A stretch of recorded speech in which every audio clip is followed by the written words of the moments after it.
Water, the liquid that oceans are made of.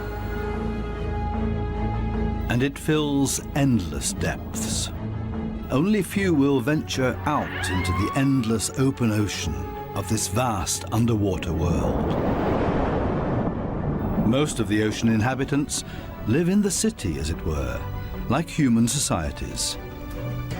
Very close together, with friendly neighbors and nasty co-tenants. While dangerous robbers lurk around at the edge of town.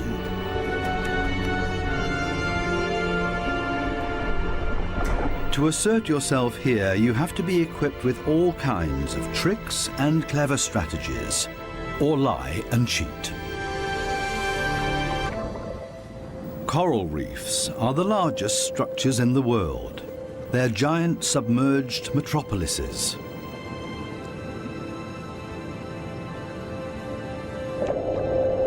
Millions of different inhabitants live in these cities. A universe with coral palaces and soaring towers.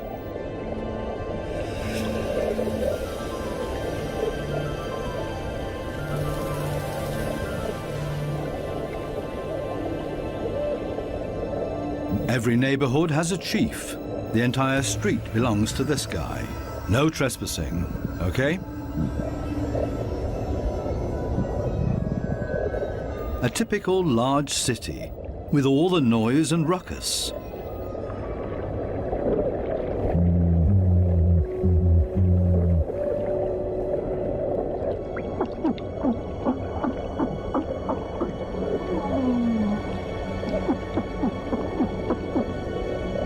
Even this little porcupine fish bleats around. It creates this sound with its swim bladder. Two small harlequin shrimps are nibbling on this blue sea star.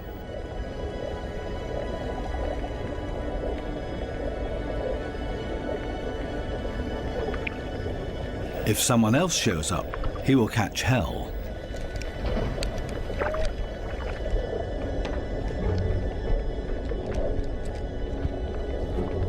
Another harlequin shrimp busy pulling a bite out of a sea star.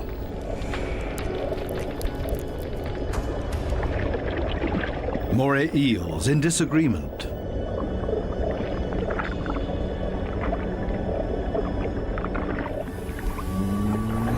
A scorpion fish shuffles across the ocean floor.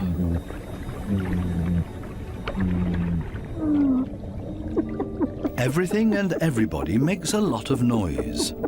A boxer crab threatens everybody that comes by, holding two poisonous anemones in its claws. At least the anemone reef looks peaceful. Or does it? The clownfishes are having a huge thing.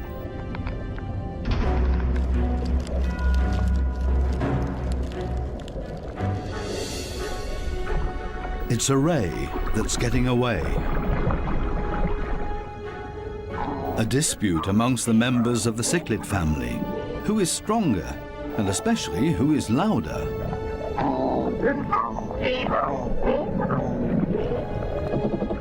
Two Walkman fish are noisily trying to woo a female.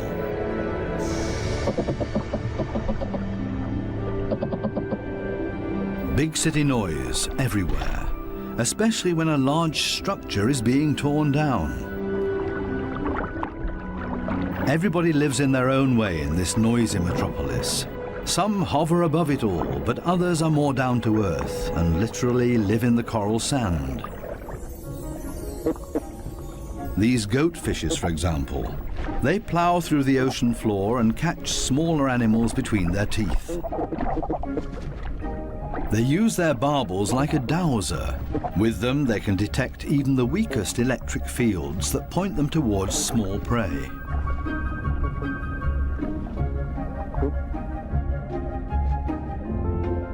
These gobies also dredge through the sand and feed on what they find in there. There's another way of finding prey in the sand. This blue-spotted stingray uses its wings like shovels, and there's always a chance of stealing something.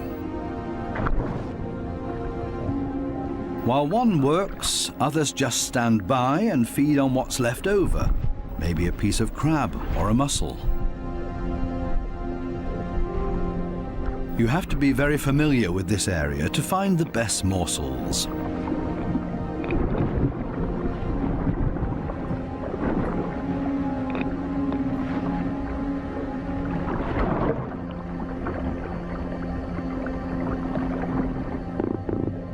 This triggerfish uses a strong stream of water.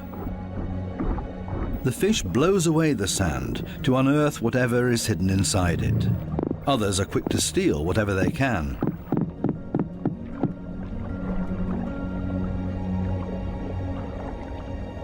The triggerfish is a commanding fish, and most reef inhabitants are easily intimidated by him, except for these strange visitors that don't seem to show fear.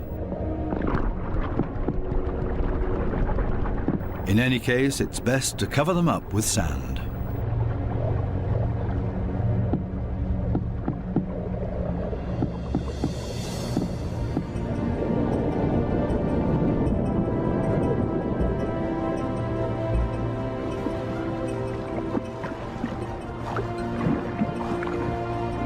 It's not easy for a small fish in a big city. There's always somebody with bad intentions, and you have to be extra careful not to get swallowed, like these moon wrasses, for example. So it's always safer for the smallest among the reef inhabitants to show up in schools. It's difficult to keep an eye out for only one little fish, and as a result the predator often grabs blindly at nothing and comes up empty. To show up in a big mob is always safest. Others are easily distracted at the sight of so much prey all at once. This easygoing giant pufferfish would never have a chance here anyway. Being part of a school of fish is always the best protection from predators. The slow ones are being ignored. No danger here.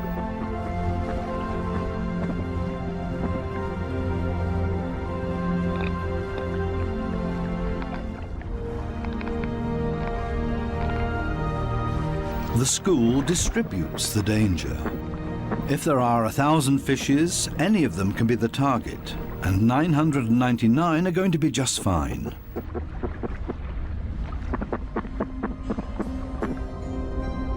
But what about loners, or those that live as a couple?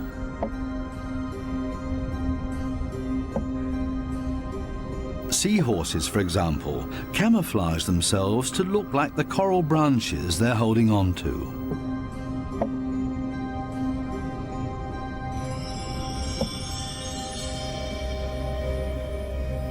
Even more difficult to see, where is the animal here?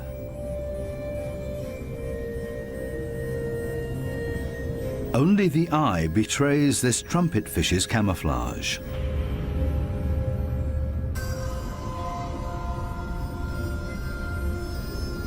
They do everything to not look like themselves, ornate ghost pipefishes. They're inseparable, a couple. The female is already carrying eggs in her extended belly. Before long, the male will fertilize her eggs. They are still regular fishes, despite their unique costume. This one looks like torn-off seagrass. The spiny waspfish rocks back and forth in the current.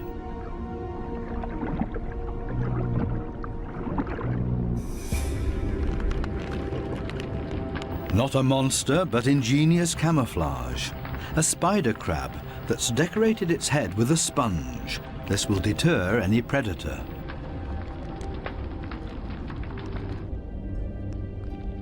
Another great camouflage, a barrel decorated with rocks. Only the movement of the gills betrays this stonefish.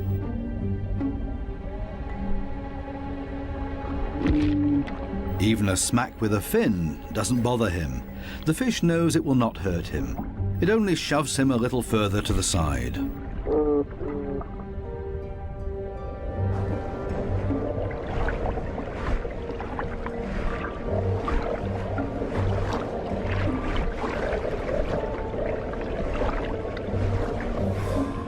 Similarly tough are its cousins, the scorpion fishes. They lie there as if dead, especially when others around them freak out. And even when moray eels fight with lionfishes for food.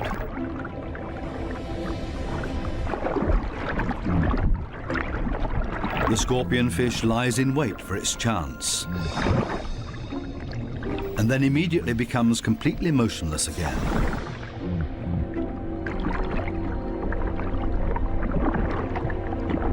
The only difference is that it raises its dorsal fins with the poisonous barbs inside, is completely still but now also armed. This large anglerfish virtually blends into the background tangle of algae and leaves. Right now, the anglerfish is on high alert. It ejects a large cloud in order to throw off predators. It's not the time to feed or catch anything.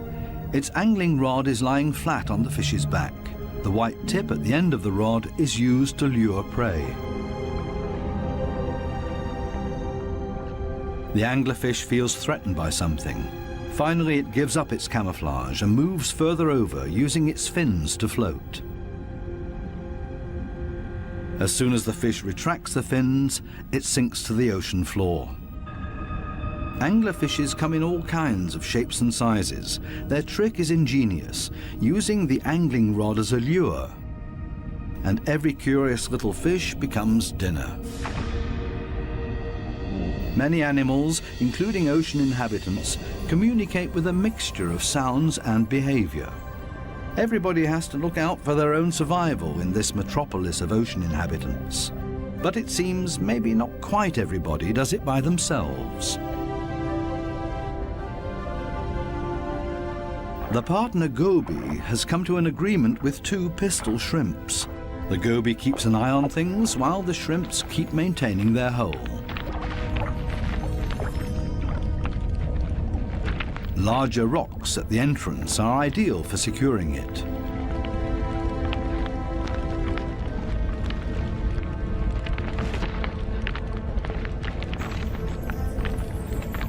They're an experienced team.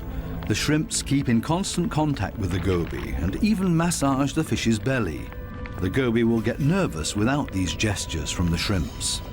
The pistol shrimps need a cool and collected bouncer at their entrance.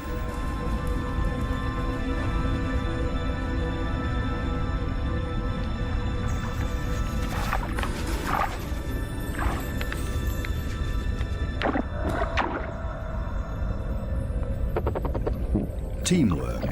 This is where the anemones settle with their poisonous tentacles. Whoever gets caught by those will pay for it dearly or lose their life.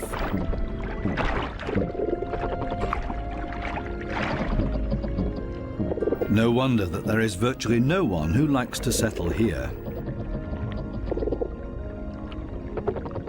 The little clownfishes are the only ones that know how to deal with these tentacles.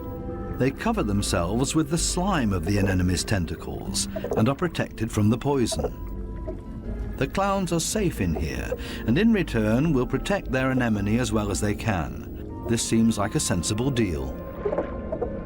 But on occasion, the anemone will pull the tentacles inside its column-shaped body, which means the clownfish's home is gone.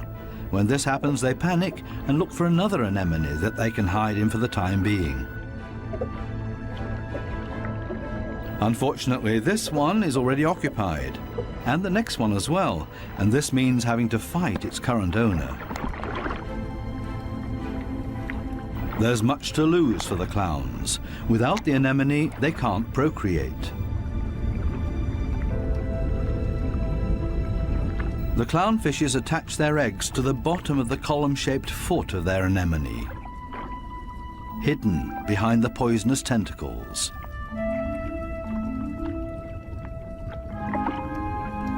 Both male and female tend to the eggs. They fan fresh water on them. The eyes of the babies are already clearly visible. The clowns are very protective of their eggs.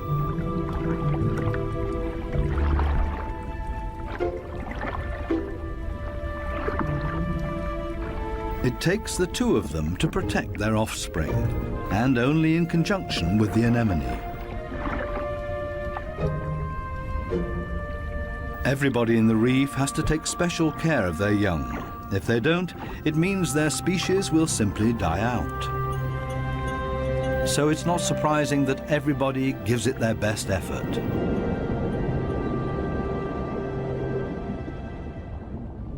This triggerfish has hidden its offspring in a small hollow in the sandy ocean floor.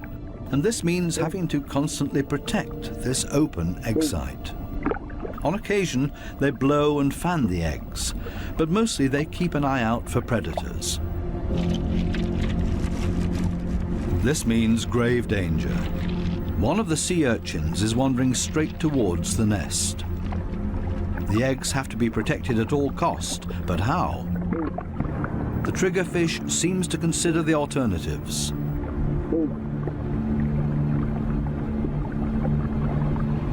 But then it blows and then rams the sea urchin.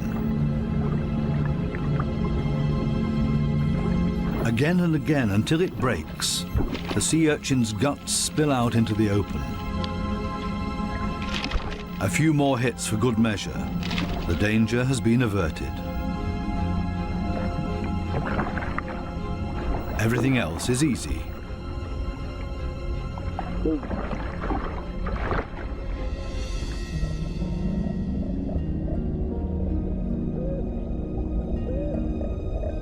Two little damselfishes cling to a coral branch, a pretty and obviously inseparable pair. They appear to have something important to do. And there it is. The female has been laying eggs and glued them to a coral branch. Over and over again, both of them sweep past the eggs to keep them clean. Two very busy parents in the middle of town. Not far from them, the same kind of damselfish, but this one is feeding on the eggs, not tending to them. This damselfish's priorities have changed. Its partner is gone, and it's impossible to bring the eggs through by itself. So it feeds on its own eggs to at least recycle the nutrients.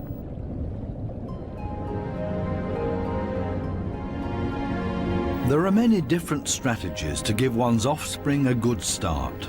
Some are surprisingly easy.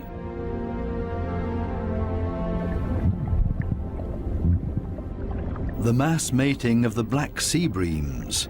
The males are so generous with their sperm that often a cloud of it will engulf the entire wedding party.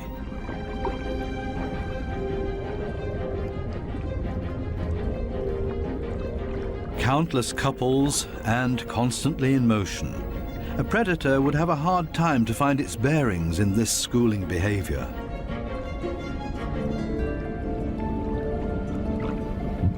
The fish's instincts cause them to mass mate in order to ensure the survival of their species.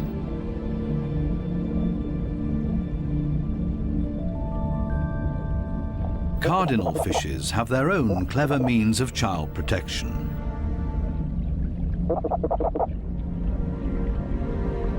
It's not time yet. The couple are still flirting and courting with each other, going around and around.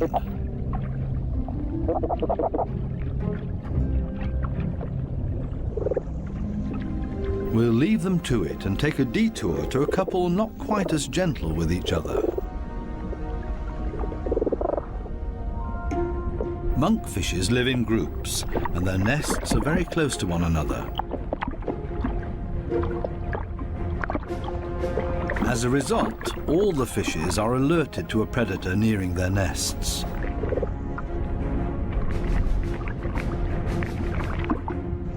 Hermit crabs love to feast on the eggs of the monkfishes, so the protective parents are all getting nervous.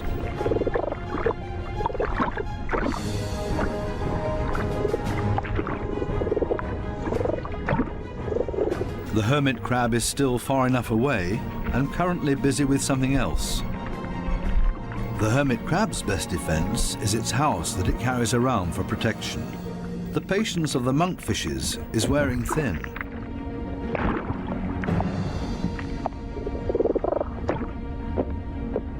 Now everyone attacks in order to bowl the crab away from their nests.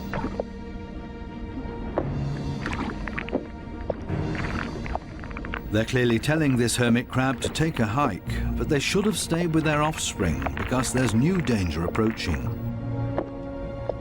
A gaggle of rainbow wrasses takes advantage of this unique opportunity and ravages the monkfish nests. The predators are quick, brutal, and in the majority. Most of the monkfish eggs will be devoured. An attack of this kind would never happen to the cardinal fishes because they are mouth brooders and don't have to watch over a nest that's out in the open.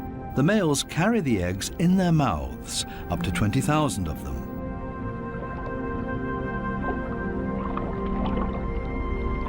A mobile nursery. They're safe here in their father's mouth, unless, of course, he gets eaten.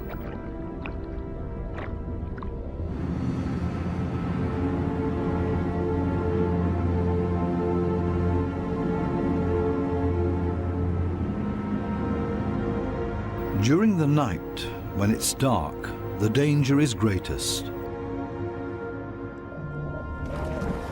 These underwater cities have a very active nightlife with special attractions. Basket starfishes come out and sit in the current. It's a night-active type of brittle star. With their arms full of tiny little hooks, they filter plankton out of the water to feed.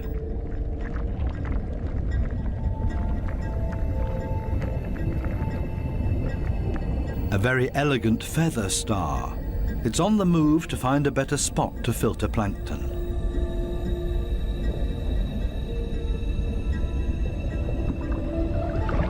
This Spanish dancer is even more graceful and elegant than the brittle stars. It's a type of nudibranch.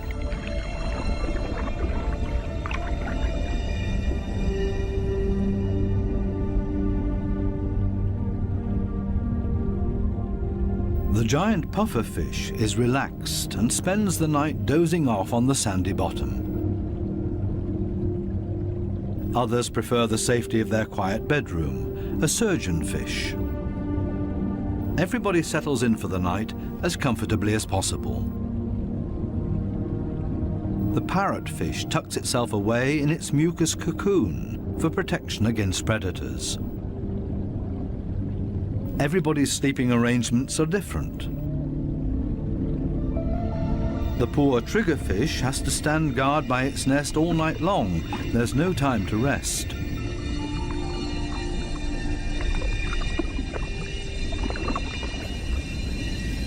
Some of the predators are quite soft-footed. A cone snail has spotted a small fish.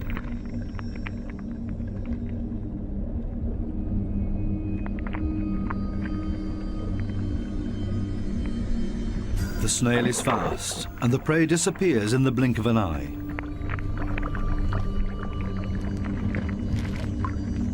The night is still young, and still full of danger and terror. These lionfishes pose danger to the cardinal fishes.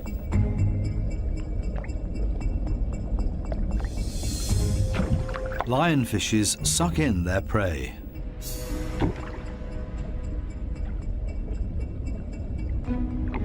Even if they choke on it.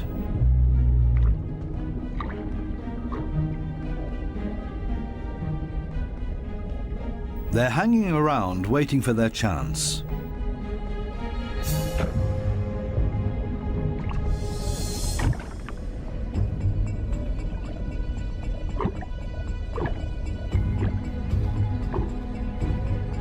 This poor cardinal is sideways in the lionfish's mouth, eggs and all.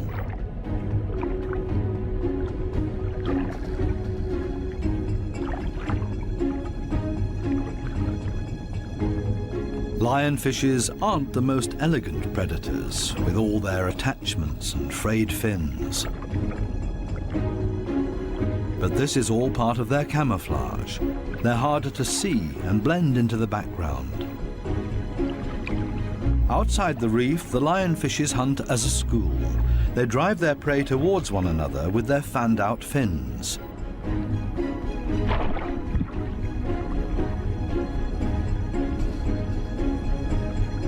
They prefer to attack from above, cornering their prey.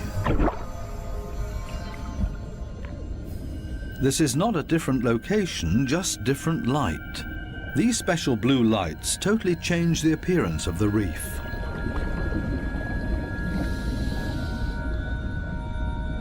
Now we can see that the coral polyps are bright red, and they clearly stand out from their environment.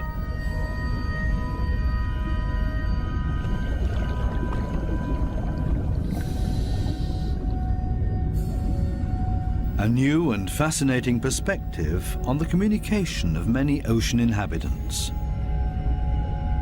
And suddenly an eruption of sorts.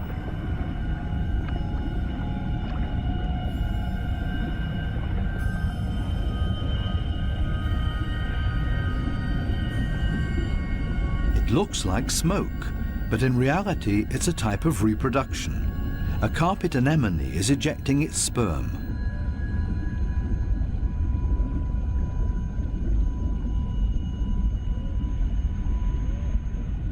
In the blue light, it looks like a dramatic eruption.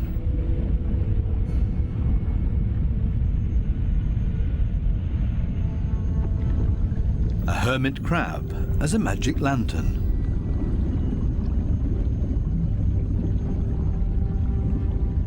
The blue light brings out these colors.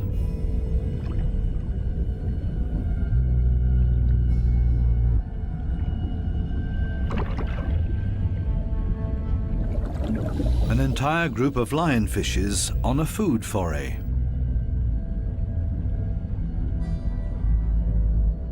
The animals don't seem to know any fear. It seems that they're well aware of the poison they carry in their back spines. They even use the light of our dive torches to their advantage. There's no nightly rest to be had here.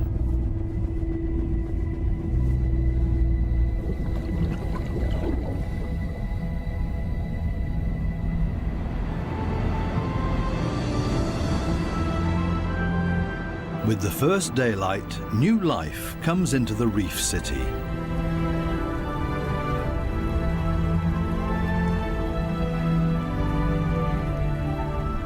They all seem to start going again, ponderously with armored fins.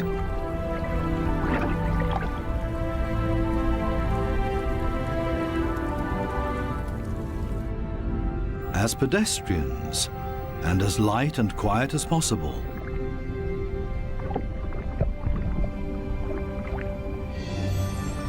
Mother and daughter, elegant and synchronous.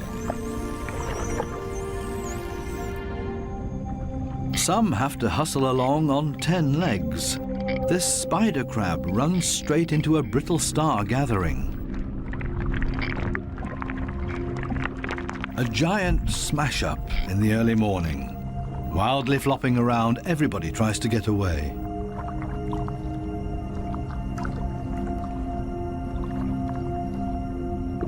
As in every city, there are also shopping opportunities here.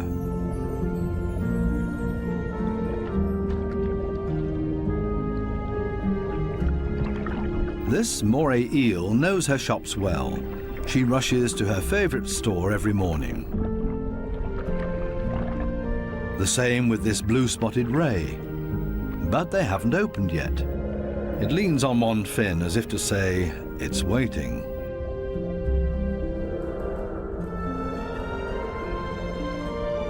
Similar problems in a branch further up. These sweet lips are also waiting to be tended to. Here they come, a little late this morning. The small cleaner wrasses are starting to open their shop and are hungry. They're ready to rid their customers of parasites. This ray is also being served. It likes to have its gills cleaned. This is a barter business. One side gets cleaned, the other fed. A very fair deal.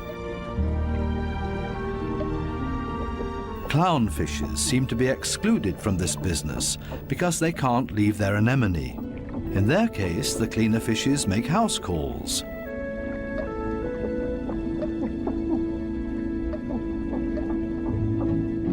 This snake eel is also otherwise engaged, and the cleaner shrimps are also making house calls for him. Finally, it's the moray's turn. It has a lot of nutritious freeloaders on its skin and in its gills.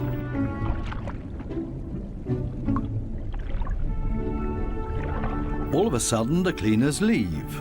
Why?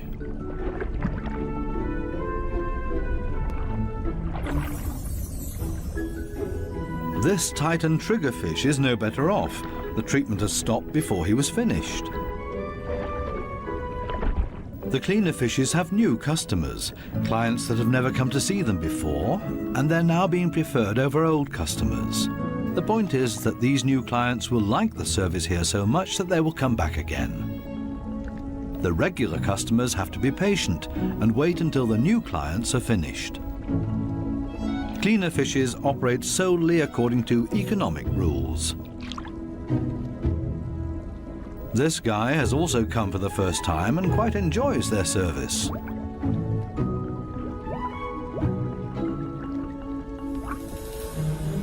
Sometimes it's too much of a good thing, though. This small black-spotted puffer just wants to look around and is not asking for a cleaning at this time. It swims away quickly and clearly annoyed. It's time to go back to the regular customers before they get impatient and leave for good.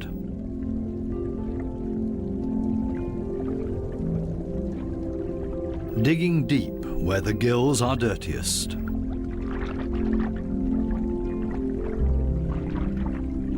One last time through the mouth, and it's as good as new, and the teeth squeaky clean. Now this male moray can start looking for a suitable female. She is clearly not interested in male visitors. This next dugout also does not look encouraging.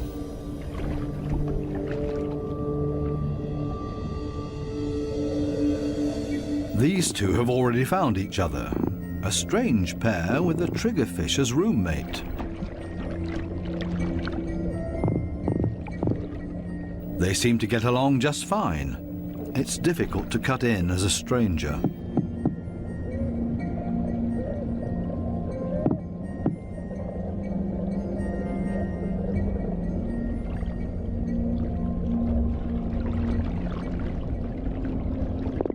It would also be well advised to stay away from this giant triggerfish.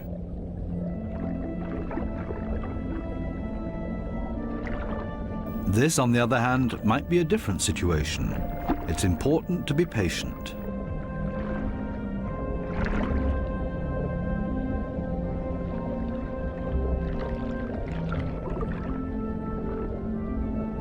This female moray does not seem to be too reluctant.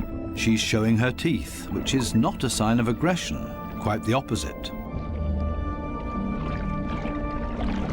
She finally agrees to a date.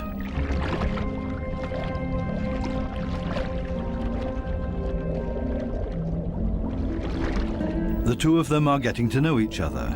Moray eels are very gentle with their mates.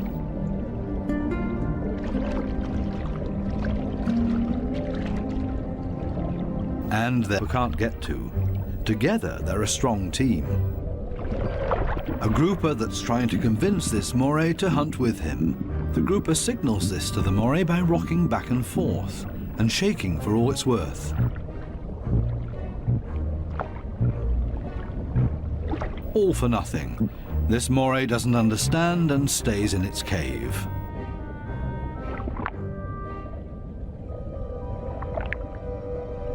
Next try.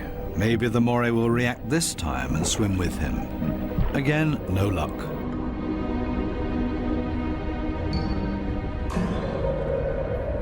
Finally, this moray seems to understand the grouper and is hungry. The grouper tilts its head and the moray accepts his invitation. Together they swim through the reef. The moray prefers to swim between the dark alleyways, and the grouper decides it's safer to stay on the main streets around the reef. This is not the right place. The grouper expected to find scared prey here, The moray takes a break and waits. It's not going to happen this way. Again, another invitation to go. They continue through the reef to another coral head. Also nothing for them here either. The moray is getting ambitious as well now and initiates a hunt on her own.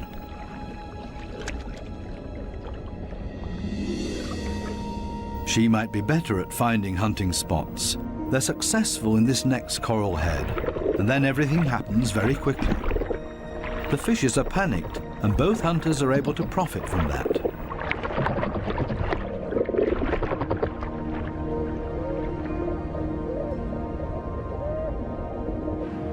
This coral city offers living space for millions. Many hideouts and crevices provide protection for everybody. My home is my castle.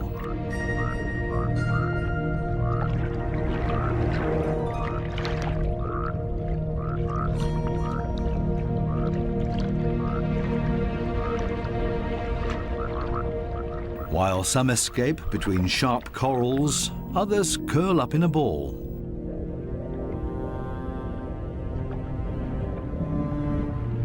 Octopuses don't have bones and are therefore able to change shape. Their homes are usually very tight and space-saving.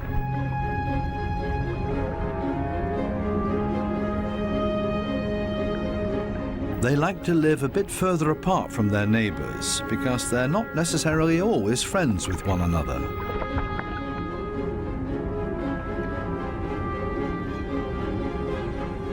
It might be best to put up a wall of stones between them. The ocean offers many hideouts, which is synonymous with survival for many ocean inhabitants.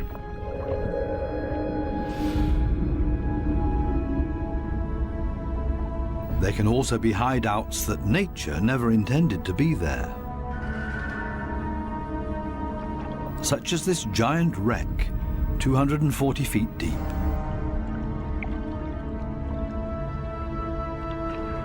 A research submarine on its way into the deep comes across a sunken freighter. It's an artificial world with countless nooks and crevices to offer protection and a home for many ocean inhabitants.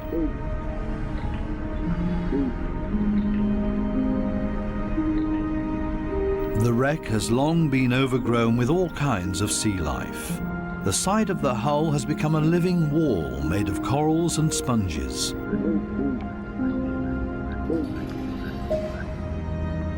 Sunfishes, with their odd form of movement, patrol this area. They're looking for jellyfish.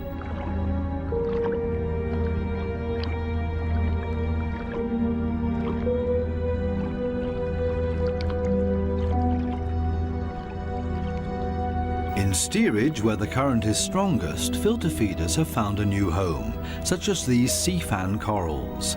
They feed on the tiny plankton particles, a unit that has grown together made of technical, man-made and organic structures. Even the steel anchor has grown a second skin, made of living beings. It offers these delicate creatures a solid structure to grow on. They have all made a comfortable home in this sunken world. Not even the lights of the stub disturb any of the wreck inhabitants. New life has been created out of the tragedy of this sunken ship, the ingenious, life-renewing cycle of nature. The morays are sharing a home. They seem to be exceptionally friendly towards one another, even with this conger eel as their neighbor.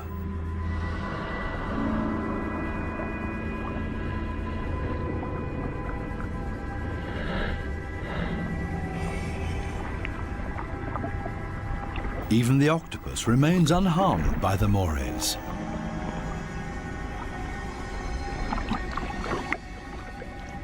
A unique environment made of steel that offers many different opportunities for ocean inhabitants to use it.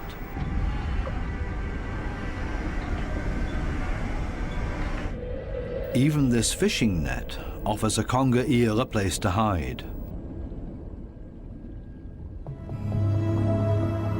The original destination of the sub is located a bit deeper, a picturesque underwater city full of ancient amphora architecture.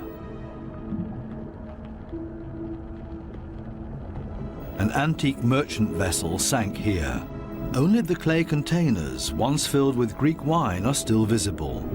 Now they offer homes and protection to many ocean inhabitants. Similar to the reef, hiding places are essential for staying alive down here. The amphorae have a very special shape. They taper towards the bottom, so they could be stored sitting upright in a layer of sand in the hull of the ship. The amphorae and their precious contents were safe during transport. Spiny lobsters welcome these types of caves. Conger eels also feel safe in this mess of amphorae and shards of clay, as if it was made for them and their slender, long bodies.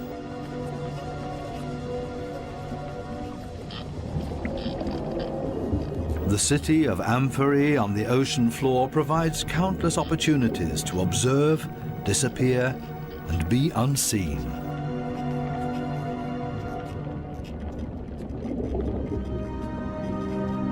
Maybe that's why this city seems to be very calm and orderly, even when the conger eel swims above everybody's abode. Nobody panics because they only have to withdraw slowly into their homes and are safe. The same goes for this forkbeard.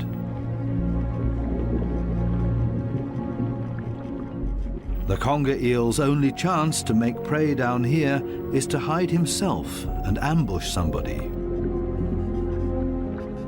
The sunfishes also don't have much luck feeding here, for the same reasons as the conger eel. On the other side of the globe, the Spencer Gulf in southern Australia. Every year, hundreds of giant cuttlefishes meet up to mate. The rocky seabed offers great holes and caves to hide the eggs.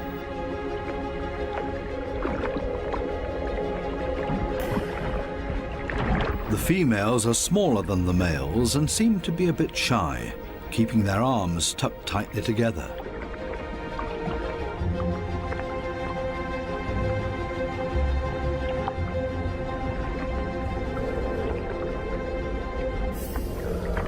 The males, on the other hand, present every bit of themselves openly to impress the females, but also other males that are potential rivals.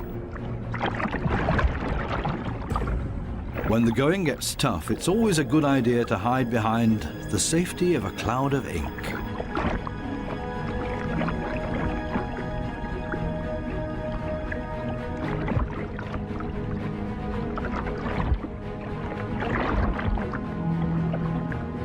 Without much success. Escape in reverse.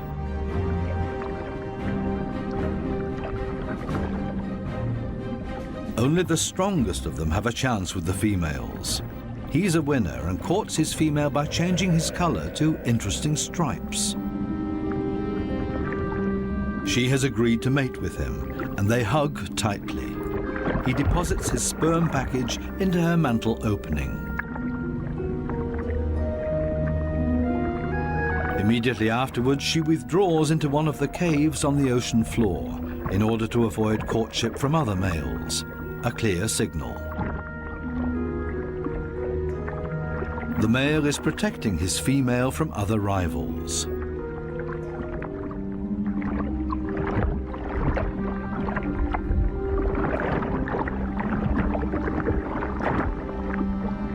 But there's always the unexpected.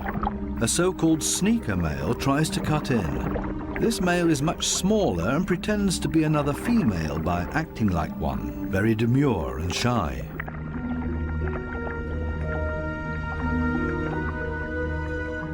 All seems to be fine in the den. He's busy chasing away other rivals from this new supposed female. Especially now that there are two females under his protection. It can't hurt.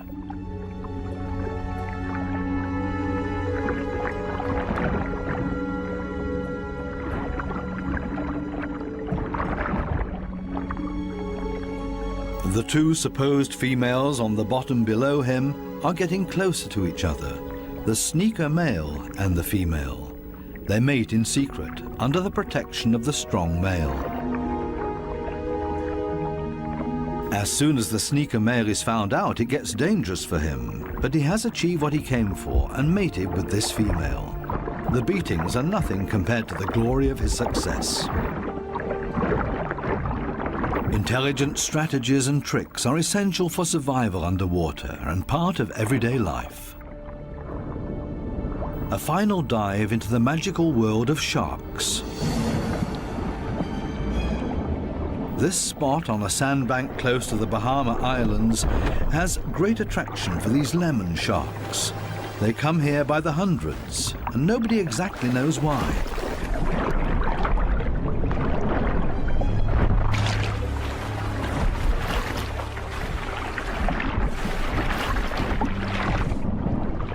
This sandy plateau in the middle of the open ocean is easy for scientists to get to.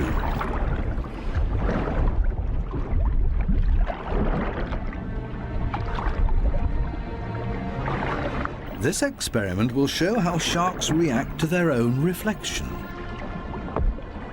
The metal mirror stands upright on the seabed.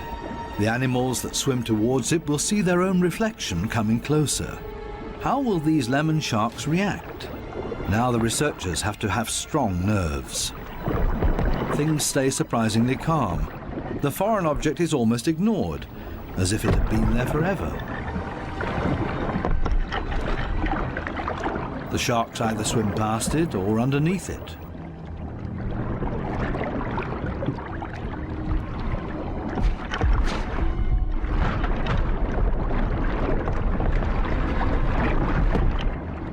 The scientists expected a bit more, and soon the sharks lose all interest in the mirror.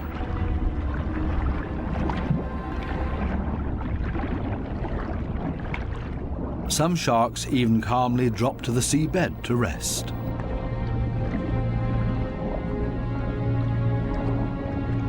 The only ones alarmed by this behavior are the remoras that like to keep moving.